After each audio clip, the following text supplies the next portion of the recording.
Hi everyone, this is Pete here. So today I want to talk about something that has been brewing for quite a while, and right now I think the opportunity is here. Or maybe I shouldn't jump ahead of myself, because today I want to talk about this, which is it a crisis or an opportunity in the Chinese market? Alright. So on Facebook a few days ago, what I did was I posted this to say you never actually own a Chinese stock, right? You merely look after it for the Politburo. Now, for those of you who don't know what the Politburo is, it's basically the Central Committee for the China Communist Party, the CCP. Now, what am I referring to right here is basically the whole Chinese market, including the Hong Kong market right now, in the mode of free fall. Alright. Now, when I say free fall to my students out, they say, Pete, do you mean like Skyfall because a new James Bond movie is coming up? No, alright, it is this. It is the Chinese market falling down. Now, to be honest, if you look at the percentage term wise, year to date, the Chinese market, as in this case, only fell about 7%. So, in my view, it's not really a free fall yet, but it does present a very good opportunity for you to look at what you can invest in.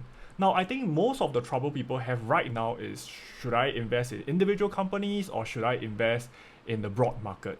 Now, I just want to say this, there's no right and wrong, whether between individual companies or the broad market. Is all depending on you, whether you have the time and the effort to do the research behind.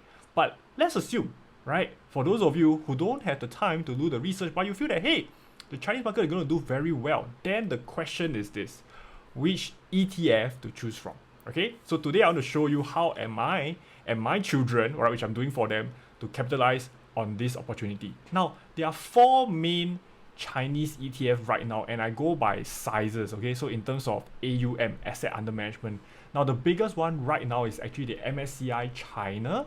Okay, KWEB, which is the China Internet ETF, FXI, which is the Chinese large cap ETF, and followed by ASHR, which is actually slightly different. They don't really follow the rest. They actually just specifically follow the Chinese index. Alright, these are the China A share.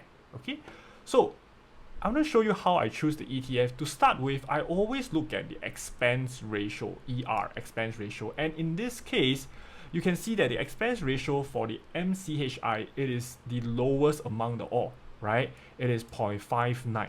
Now, why is this important? Because expense ratio means how much cost, alright, is involved for you to invest in this. So if it's 0.5%, it just means that every year, let's say my return is 8%, actually my real return will only be 7.5%, because actually 0.5% goes to paying the people who form this ETF for me. Alright, so this is the first thing I look at, and in this case, of course, MCHI clinched the top award. Now, the second thing I will look at is how many stocks are in each of the ETF. I think this is super important. Many people forgot to take a look at this. They just thought that all ETF are built the same. They're filled with hundreds and thousands of shares and different companies, but actually that's not true. So if you take a look here, you can see that MCHI has close to 600 companies in their ETF alone, right? So it's one of the most well diversified. However, if you look at another indicator, which is percentage of top 10 holdings, you will notice that actually ASHR is slightly better here, because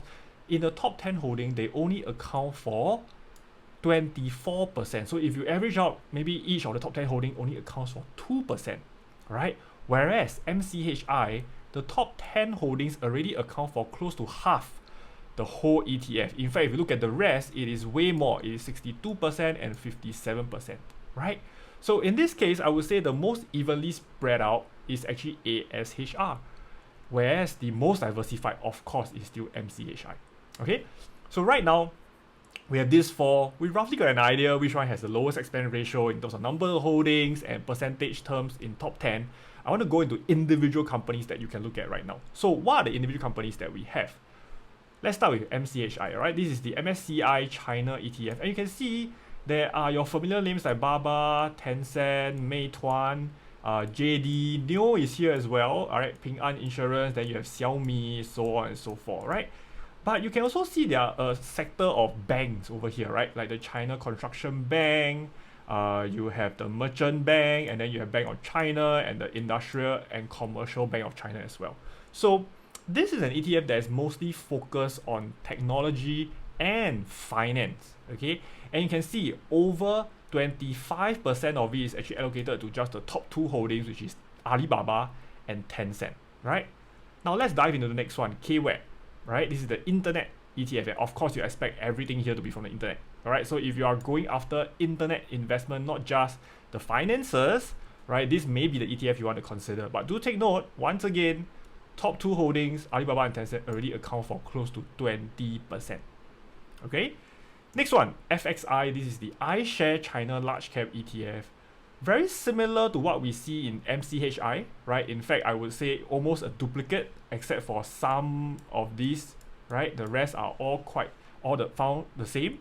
So this is mostly technology and finance as well, but it's slightly more even out. As you can see, it is the top four holdings, right, that will account for a larger portion of the ETF.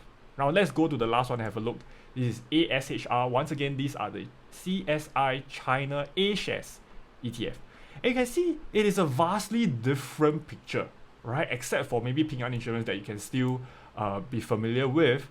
The rest are actually vastly different. Now, this ETF comprises mainly of finance, electronic technology, and consumer. So you can see some consumer goods like Guizhou Maotai, which is actually an alcohol company, right? You have the Merchant Bank, this is another alcohol company. You have Media, which are consumer goods, all right? Wuxi AppTech, also consumer goods, so on and so forth, right? So you can see this is really quite a broad mixture of different type of industries, okay? So having gone through all four, let's quickly summarize all of them. So if you look at across the different things that we compare, which is expenses, holding, top 10 percentage, sector, and I want to go through exposure to ADR as well. So let's go through one by one. First one is, of course, expense-wise, MCHI clinched the top position. All right. The holdings-wise, this is also the most well-diversified. However, ASHR is the more evenly spread out one at 24% for its top 10 holdings. Sector-wise, there's no comparison. However, one thing I want to emphasize to everyone is this. Right now, many people are afraid. What if those Chinese shares that are listed in the US are delisted? What should we do? So over here, I included one more segment, which is exposure to ADR. What is ADR? ADR basically are companies that are in China, but they are listed in the US via a special structure, right? And these are the companies that currently right now are at risk of being delisted. So over here, you can see if you want to have zero exposure to ADR, it is currently only FXI and ASHR that provides this. Okay, so with that said, of course, the proof of the pudding is in eating it. So the key question is this: who has performed the best in the past? Now, before I show you the answer of his past performance, I want you to take a look at this and just ask yourself, based on your preference, your risk profile, which one will you choose? All right, so guys, put in the comments below which of these ETF will you choose if you were to invest in China right now. Okay, so who has performed the best in the past?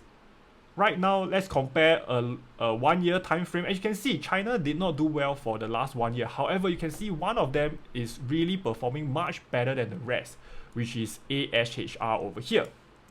All right, ASHR performed 12% as compared to MCHI, FXI, and KWEB did the worst because technology stock just plummeted.